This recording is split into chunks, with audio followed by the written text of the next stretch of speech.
Nos metemos en otros temas de actualidad. Es momento de recibir al fiscal en delitos sexuales, Raúl Iglesias. Ustedes saben, en las últimas horas ha habido mucho comentario público a propósito del trabajo del fiscal, a quien le agradecemos estos minutos. Por una parte está, este escrito presentado por la defensa de la víctima del caso de violación colectiva en El Cordón, donde, se acusa al fiscal de la decisión de llevar a los imputados a prisión domiciliaria. Por otra parte, la cantidad de casos que se han archivado en los últimos días, temas que hablaremos con el fiscal, a quien le agradecemos estos minutos. Bienvenido. Muchas gracias, buenos días. Bueno, primero que nada, ¿cómo ha tomado esta denuncia de la defensa de la presunta víctima de esta violación grupal por la decisión que tomó, ¿no?, de pasar a los imputados a prisión domiciliaria? Una aclaración previa. Sí. Yo voy a solicitar al juez que se sustituya la medida de prisión carcelaria por otra, que como tú dijiste, seguramente sea una prisión domiciliaria. ¿Por qué la decisión? Y mi pregunta es doble, digamos. ¿Qué motiva a esto? ¿Y eso no debería pedirlo la defensa de los imputados y no el fiscal? Bueno, lo que pasa es que acá es una cuestión de que la persona que sale del status quo, la persona que piensa distinto, que hace las cosas distinto, como que parece que hay que castigarla, hay que señalarla. ¿Habla de usted como fiscal? Sí, por supuesto, porque ¿qué pasa? Si yo cuando veo el expediente lo que veo es que el riesgo procesal se puede proteger de una manera menos gravosa y balancear, porque nosotros lo que hacemos es impartir justicia en el sentido de que solicitamos al juez, nosotros no somos jueces, está claro, por supuesto. Claro, llama la atención porque justo hay un juez de garantía. Seguro, pero yo, ¿qué es lo que hago? Cuando veo ese expediente pienso, estas personas que no son adolescentes, pero son de 18 años, también corren riesgos. Entonces yo tengo que ver cómo logro balancear eso. Sin olvidar a la víctima, por supuesto. Bien, porque acá se me acusa de que yo no protejo a la víctima, que no cuido a la víctima. Vean mi carrera, ¿cuántas veces tuve problemas con las víctimas? Al contrario, es completamente desproporcionado lo que se me está diciendo. ¿Pero es de estilo consultar a la defensa de la víctima cuando se toman decisiones de este tipo? Porque es uno de los argumentos esgrimidos por la defensa de la víctima. Yo no vi el escrito, lo voy a evacuar en el momento oportuno. Lo que yo quiero dejar en claro es que yo no decido por mí ante mí. Yo veo eso y como acá lo que se trata es, por lo menos mi lema, por decirlo de alguna forma, es justicia para todas las partes, pero con debido proceso. Entonces, si los riesgos procesales, para mi punto de vista, no son tan acuciantes, por decirlo de alguna palabra, como fueron al comienzo, se puede pasar a otro régimen. Nosotros lo deberíamos pedir, que lo haga normalmente otro actor. ¿Pero por qué? ¿Cuál es el problema? Que la Fiscalía, si ve esto, actuando bajo la ley, pide un cambio de medida. No hay ningún problema ahí. Y si hay teorías conspirativas, que se hagan cargo los que las Creo proponen. que las hubo para los dos lados, ¿no? Primero para la primera fiscal que estaba a cargo de este caso. Ahora sucede tal vez desde el otro lado con usted. Sí, cuando es un tema muy polémico como son los delitos sexuales. Sí, por supuesto. Ahora, ¿por qué elige un medio de comunicación para informar lo que va a solicitar? Que eso también es algo de lo que habla la defensa de la víctima. No vi lo que habla la defensa de la víctima todavía, pero hay una cosa, creo que es en este mismo estudio que... ¿No cumple con la debida diligencia de investigar el caso, notificar a la defensa sobre las investigaciones realizadas? Lo voy a ver tranquilo, no me voy a expedir ahora sobre el fondo del asunto, lo tengo que hacer por escrito. ¿Pero no cree que hubiera sido tal vez más correcto o protocolar poder informar primero la intención que tenía a las defensas? Yo tengo la independencia técnica y eso me permite moverme con determinada amplitud dentro del margen legal, por supuesto. La independencia técnica, lo he dicho 1000 veces, no significa hacer lo que uno se le antoje, ¿no? Hay que estar acotado a un determinado margen. Pero la cuestión es la siguiente. En este estudio, como te decía, creo que es acá donde se hace polémica, me parece. Sí, es en el mismo estudio. Se me acusaba de que por qué yo iba a hablar con un periodista que tiene medidas cautelares. ¿Sabe por qué, señora? Porque yo tengo independencia técnica. Entonces eso me permite moverme y ir, entrevistarme, hablar con quien yo entienda pertinente. Y si yo quiero dar un anuncio, lo voy a hacer. Bien. No tengo que pasar por el filtro de preguntarle, pedirle permiso al fiscal de corte. Señor fiscal de corte, ¿yo puedo hablar y decir tal cosa? No, porque si no, ¿qué tipo de fiscales queremos? Fiscales que todo le tengan que consultar al fiscal de corte. No, no funciona así. Independencia técnica. Liso y llanamente. O sea, no se equivocó, para usted estuvo bien. Lo voy a contestar por escrito, te insisto en ese punto, dando todos mis por los argumentos que está dando la independencia técnica, entiende que usted no se equivocó, que no es necesario pedirle o solicitar el permiso. Yo entiendo que actué de acuerdo a la ley. Bien. Punto. Bien, ¿qué pasa con la unidad de acción de Fiscalía más allá de la independencia técnica, no? Igual hay una jerarquía, hay... administrativa. ¿Qué pasa con eso? Cada fiscal puede hacer lo que le parezca, digamos, no hay, digamos, una unidad de acción, lineamientos que a veces se bajan. Yo estoy en contra de esa cuestión de las instrucciones generales, que nosotros seamos una especie de robots, ¿no? ¿Por qué? Porque cada caso es particular. Entonces, si bien hay lineamientos, también hay un margen de independencia. Y ese es el gran valor que tenemos. ¿Por qué?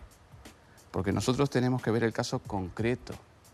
Y tal vez la solución que se sugiere por la instrucción general no es la adecuada al caso y hay que salirse de allí. ¿La ley orgánica de Fiscalía no hace algún señalamiento o puntualización en ese sentido? Sí, que tenemos que seguir una línea de acción y determinados principios, sí. Pero está la independencia técnica también. Bien.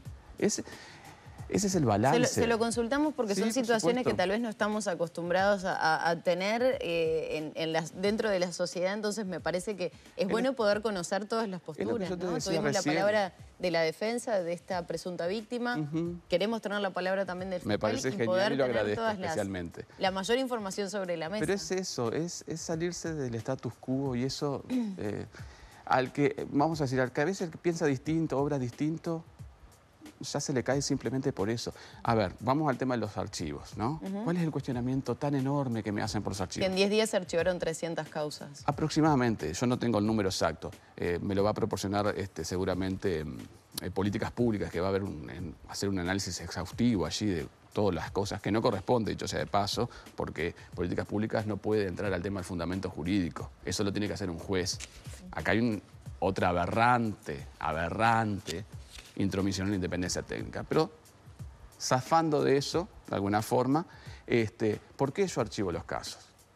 ¿Porque soy el malo de la película? No, porque veo que hay casos que hace años que no se mueven, 2 años o más. Son casos que no pueden prosperar porque no hay evidencias útiles. Entonces, ¿qué es lo que debo hacer? Archivarlos y concentrarme en los que sí puedo trabajar. ¿Y eso no habla de que el sistema funciona mal, que haya casos que no se puedan probar, no desestimula a víctimas a denunciar, por ejemplo? Eso le debería preguntar al fiscal de corte, que es el encargado de la gestión, y por qué pasan estos números, por qué no se crean más fiscalías en esa área, no lo sé. Bueno, porque no hay plata es el principal argumento. Ah, bueno. Entonces, y si pero la plata... hay solicitudes de delitos sexuales para abrir en el Si no hay del plata, país. Bárbaro, no hay plata es el principal argumento. A veces con lo que se tiene uno tiene que repartirlo distinto. Yo, por ejemplo, pedí un funcionario administrativo más y un fiscal adscrito más. Hasta ahora no se me dio respuesta a eso. Bien, pero ¿cuál es la cuestión, no? Las víctimas que están detrás de esto. Por supuesto que la víctima que está detrás de eso puede apelar mi decisión y va al Poder Judicial y dice, no, yo quiero que mi caso se siga trabajando porque se archivó mal. Y si el juez entiende... Se desarchiva. Se desarchiva. Si mañana la víctima, como ha pasado, me pasó en el interior que yo un caso lo archivé, por ejemplo, y la víctima pasó 2 meses, 3 meses y dice, doctor, mire, tengo tal evidencia nueva que no tenía en ese momento. Hay una persona que ahora quiere hablar, que antes no quería. Bueno, se desarchiva. Es un segundo desarchivarlo, porque es pedir, desarchives el Pero caso. También si la víctima... Y ahí me permití terminar. Sí, sí, sí. Y ahí, esa nueva evidencia se trae y se sigue investigando. Es un archivo provisional, no es que esas causas van a quedar... No, está bien, pero la pregunta iba por si la víctima de una situación tan compleja, tan dolorosa como es un delito sexual, tenga que ir proporcionando pruebas para poder avanzar en investigaciones y no que la propia Fiscalía, que es quien debería de alguna manera continuar con esa investigación y saber qué fue lo que ocurrió, como no hay pruebas nuevas, si la víctima no se mueve, ¿se va archivando la causa? No, no funciona así. Bueno, pero pareciera al menos se desprenden esos conceptos, ¿no? No, es que cuando yo veo el caso, veo que no hay movimiento, que no hay posibilidades, no me surge de que haya unas nuevas evidencias, no tengo personas para interrogar, determinados medios de prueba ya no son útiles, no se recolectaron en el momento, no los puedo recolectar ahora. Yo lamentablemente tengo que archivar ese caso y sé que hay una persona detrás. Lo sé, no soy insensible. ¿Está? Vean mi historia personal y mi historia en la fiscalía. No soy esa persona. A ver, ¿quién se preocupó del caso de Fanny Aguiar? ¿Está? ¿Quién se preocupó de que ese caso mientras usted hablaba, siguiera? yo ahora pensaba eso y era una pregunta que de alguna manera va en línea con lo que comentaba May. Usted conoce muchas veces a las víctimas, conoce los procesos que se viven, ¿no? Conoce cuán fácil es caer en la revictimización en casos como estos tan dolorosos. Tomar decisiones en pocos días de tantos casos, ¿de alguna manera no contribuye a la revictimización y en todo caso le impide o obstaculiza el acceso a la justicia de personas que han sufrido? No lo creo así. Creo que hay que sincerarse y decir, bueno, si no se pudo obtener la evidencia, bien, por fallas del sistema, porque no se hizo bien el trabajo policial, porque los servicios de salud no actuaron correctamente, porque la fiscalía no actuó correctamente, bien, hay que archivarlo, bien. ¿Está mal? Sí, está mal. No debería funcionar así, pero es lo que se impone, no queda otra cosa. Porque, ¿qué es? Hay que mantener ese caso abierto y la víctima con la angustia también de decir, mi caso se estará trabajando, no se estará trabajando, ¿qué pasa? No, mire señora, su caso lamentablemente, pero me toca dar la cara a mí, ¿no? Se archivó porque no puedo continuarlo útilmente. No puedo. ¿Los delitos sexuales son más complejos de investigar que cualquier otra situación? Por supuesto que son muy complejos. Y las víctimas son las víctimas más vulnerables porque eso te queda de por vida. ¿Está? Ese es el problema. Pero también hay que decir, esto yo no puedo seguir investigándolo. ¿Por qué? Porque hacerle una falsa expectativa y decir, bueno, yo voy a pedir la formalización de la investigación y voy a ir a juicio. ¿Con qué? ¿Con qué? No puedo avanzar. Si pido la formalización, tal vez no me la den. Pero si me la dan, después no voy a poder sustentar un juicio. Y esa persona va a tener que atravesar toda otra serie de instancias muy dolorosas, muy traumatizantes. ¿Para qué? Para una respuesta negativa. Si yo ya lo veo de antemano que eso no va a prosperar porque no tengo las pruebas mínimas. Si tú me decís, tengo una posibilidad, le explico a la persona, mire, esto está muy difícil porque las evidencias no son suficientes. ¿Usted está dispuesta a atravesar todo esto? Si la persona le dice sí, bueno, vamos con todo, con el riesgo de que la respuesta que le dé el sistema final, es decir, el juez, sea negativa. Bueno, se apelará. Pero todo eso implica un dolor, un trauma, atravesar todo eso. Doctor, a veces entonces yo prefiero decirle, mire señora, señor. Pero cerrarlo también sin tener la justicia que uno amerita, pero no es doloroso. Es doloroso. Hay que elegir entre es doloroso también, pero es ¿para qué decirle vamos a seguir adelante cuando tú ves que no podés avanzar? Entonces, pero con otros tal vez la recursos, persona... ¿se podría avanzar en estas causas? Tal vez sí, tal vez no. ¿Por qué? Porque hay fallas en el inicio que yo las veo 2 años, 3 años después. Entonces, ¿qué? El malo de la película es Raúl. ¿Cómo toma las declaraciones públicas de la Intersocial Feminista que ha habido en las últimas horas? Muy agraviantes y totalmente fuera de lugar. Fuera de lugar porque hacen ciertas afirmaciones totalmente carentes de fundamento, ¿no? Por ejemplo. Cuando me dicen, no sé, que yo tengo problemas, que yo no cuido a las víctimas. Vean mi historia, por favor. Vean a ver si yo no me preocupo de las víctimas. El caso de Fanny Aguiar, la Intersocial Feminista no la vi trabajando, sí el colectivo trans. Fanny, y en otros casos, una cosa, me permitís una cosa muy digo importante. Para saber quién es Fanny Aguiar. Fanny Aguiar es el transfemicidio, que se obtuvo históricamente la primera sentencia por ese delito.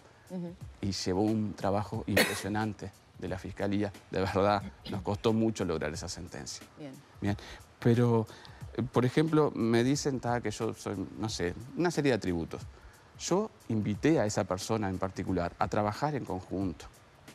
Hablando de Andrea Tuana. Sí, y determinados casos de femicidio, determinados casos de violencia doméstica grave, y al final no se concretó. Es decir, entonces, pero yo abrí la puerta, yo quise trabajar con ellos. Entonces, que me salgan con esto, realmente duele. Y ¿sabes? A veces a quién duele más no es a vos, porque vos ya estás en esto y endureces un poco el cuero ante las críticas, ante los insultos, las amenazas y todo ese tipo de cosas. Afecta a la familia. A su familia. Exacto. Que ven que te dicen determinadas cosas que no corresponden. ¿Tá? Pero otra cosa que debo destacar en todo este tiempo, estos días, fiscales pocos realmente me han dado su apoyo, su solidaridad, pocos, pero bueno, es lo que hay. Pero sí varios colegas abogados me han dicho, Raúl, felicito lo que estás haciendo, que no mantenés tu independencia, no cedes a las presiones, te felicito. ¿Qué pasa? ¿Los otros fiscales sí ceden a las presiones? No lo sé. Tal vez es miedo, tal vez es eso que yo dije en otros lugares. Vos, ¿qué es lo que pretenden? Fiscales que nosotros veamos qué dictamen voy a hacer, cuánto me perjudica, me beneficia a mí, qué dramas voy a tener yo si hago o dejo de hacer tal cosa. ¿Esos son los fiscales que queremos como país? Lamentable si es así. ¿Por qué? Porque entonces vamos a hacer unas marionetas que nos presionan por aquí, nos presionan por allá. No, no estoy diciendo que eso pase, no lo sé. No. Yo lo que veo es que a veces uno cuida mucho su carrera y se mueve de determinada manera. Yo no soy así, ¿tá? Yo no llegué acá siendo así y no voy a cambiar. ¿No le pasó algo similar a Darviña Viera, a Lovesio, tal vez? ¿En qué sentido? Las presiones del sistema que la llevaron a tener que tomarse licencias médicas, pero a la inversa de lo que le está ocurriendo a usted, tal vez esos abogados cuestionándolas por su trabajo y las presiones de lo que ha ocurrido. Pero pienso, por ejemplo, en la Operación Océano. Pero por supuesto que las en el caso de violación de cordón. Porque, digo, tuvieron que dejar sus causas. Las presiones son terribles de todos lados. Por eso digo, no debe ceder a la presión de nadie, ni de ningún grupo. Ni de abogados, ni de ONG, ni de partidos políticos, ni de nadie, porque si no... Claro, pero usted dice, no tuve el apoyo de los fiscales, pero sí de algunos abogados.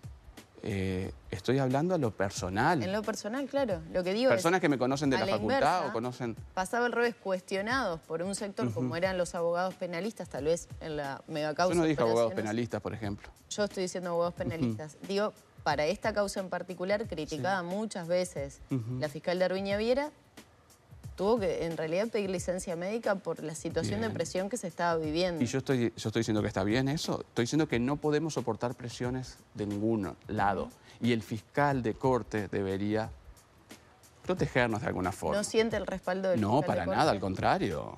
¿Qué respaldo? ¿Lo llamó a reunirse? No. ¿Cómo es la relación con el fiscal Gómez? Pero van a mantener una reunión después de esta denuncia, ¿no?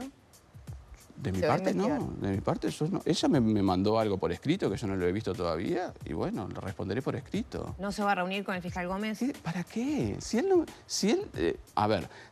cede a la presión de la intergremial y se preocupa de la víctima a él y quedo yo como el malo, ¿para qué voy a ir a hablar? ¿Qué tengo que ir a hablar? No tengo que ir a hablar nada. Bueno, pero es grave lo que está diciendo. No sentir el respaldo de un fiscal de corte de la Nación, decir que respalda pero a la los hechos víctima. me remito. ¿Qué respaldo tuve yo?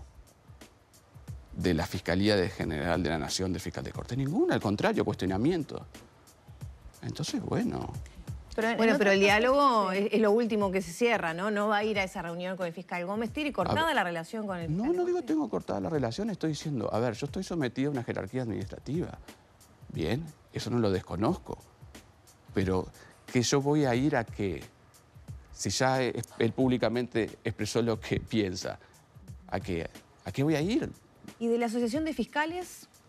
¿Qué pasa con el apoyo o presiones? ¿Cómo se siente con respecto a eso? Ellos no me han llamado, es decir, mis compañeros, pues yo soy directivo también, no me han llamado. Entonces, no voy a pedir un apoyo que no... ¿Y de repente de haber tomado causas como esta de Cordón, de ir a delitos sexuales? Yo no pedí ir a delitos sexuales.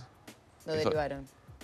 Eso, el fiscal de corte me dijo, Raúl, por tus buenos números, tu buen trabajo, etcétera, etcétera, quiero que vayas a este lugar que está complicado, pero confío en vos, sé que es un desafío, y bla, bla, bla.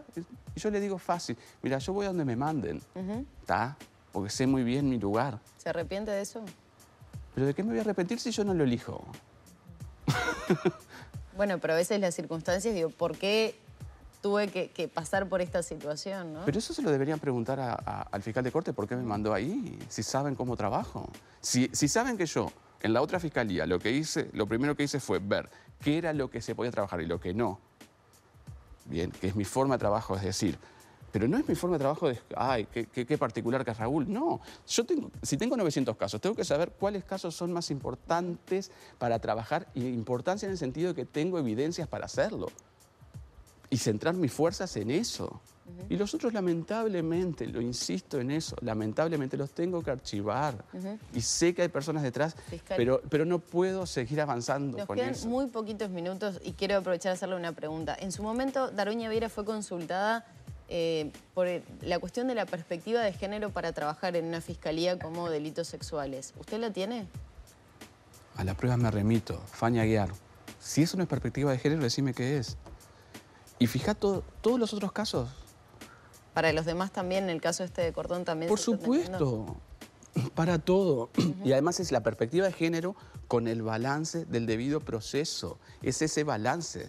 ¿Por qué? Porque antes sí, antes la víctima denunciaba y en la misma comisaría decían, esta mujer está loca, no le tomaron declaración. Estamos hablando de épocas, en fin. No creerle a la víctima, cuestionarle, algo habrá hecho. Todo eso yo no lo tengo, yo no trabajo de esa manera. Yo le creo a la víctima, si es eso, la víctima es esto. Después, obviamente, yo lo tengo que corroborar con evidencias. Tal vez a veces no las obtengo. Bien, y el debido proceso, nada más ni nada menos, porque parece que se olvida eso, perspectiva de género, se olvida la otra parte. Son imputados, inocentes hasta que se demuestre lo contrario. Entonces tengo que tener ese balance necesario.